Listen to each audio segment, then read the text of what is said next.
Nous allons mettre maintenant nos textes dans des boîtes. Donc ces boîtes, ce sera des blocs. En fait, on appelle ça des divs. Donc, et les divs vont permettre de créer une entrée et une sortie. Un début et une fin de div. Donc on va démarrer par le conteneur. Je rappelle, je dois l'avoir ici, non, voilà. Hein, d'accord, je rappelle le principe du conteneur.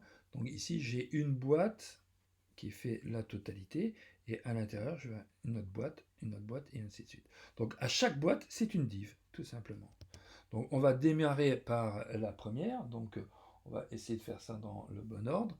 Donc ici, je vais mettre en dessous, voilà, et je vais ouvrir la balise, donc je l'ouvre, je dis que c'est une div, voilà, espace, et je vais donner le modèle de div. Alors, vous avez deux modèles. Vous avez ID, d'accord, ou classe. Donc, nous, ici, nous allons toujours utiliser la div classe. Alors, la différence, c'est qu'une div classe, par exemple, si je fais la div classe maison, je pourrais l'avoir plusieurs fois. Div maison, div maison, div maison. D'accord. Si je fais une div ID maison, je ne peux l'avoir qu'une seule fois.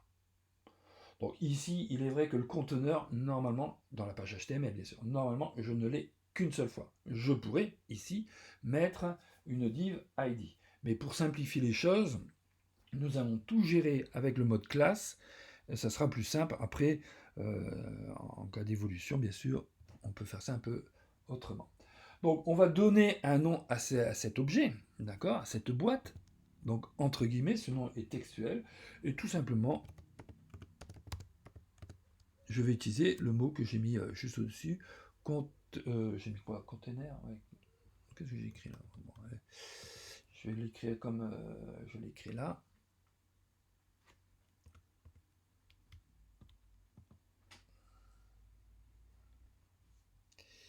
J'écris tout à l'envers, ça va pas. Hop. Ok. Bon, je l'écris en minuscule, d'accord, vous pouvez faire la différence avec le mot qui est là. Donc ici, attention, j'ai une balise qui ouvre, regardez, j'ai un point rouge. Pourquoi j'ai un point rouge? Parce qu'il me manque, d'accord, la ligne 44, il manque une fermeture. Alors, vous voyez, le problème, c'est qu'il vous dit que l'erreur est ici, alors que l'erreur, en fait, elle est à ce niveau-là. C'est-à-dire, sur la ligne 16, j'ai ouvert une div que je n'ai pas fermée.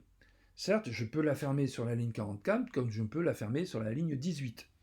D'où l'importance, dès que vous avez un indicateur rouge, de solutionner le problème. Alors ici, comme la div est... alors bien sûr, je dois ici terminer le...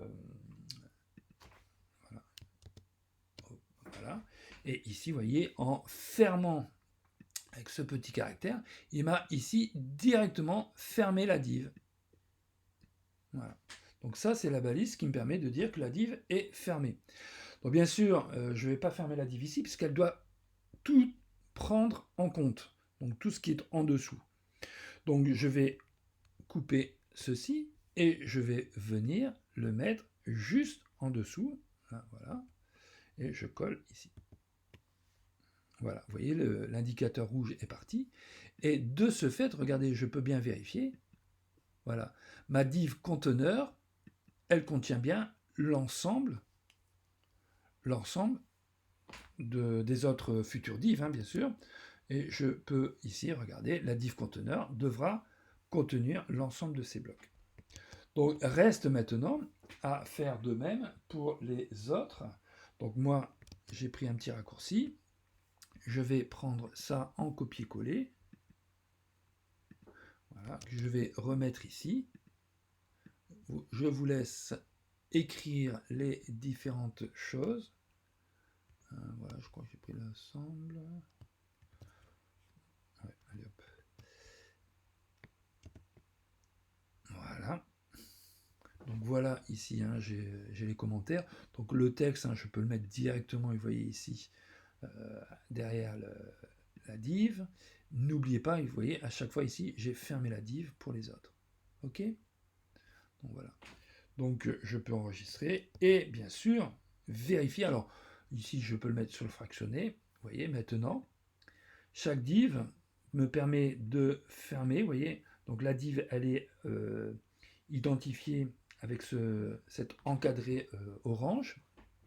Donc la div, faire attention, elle fait toute la largeur de page, voilà, et on ne voit pas la div conteneur puisque j'ai pas de texte, mais elle prend l'ensemble. Si je passe sur l'aperçu ici, voilà ce que pour l'instant sur le navigateur nous pouvons voir.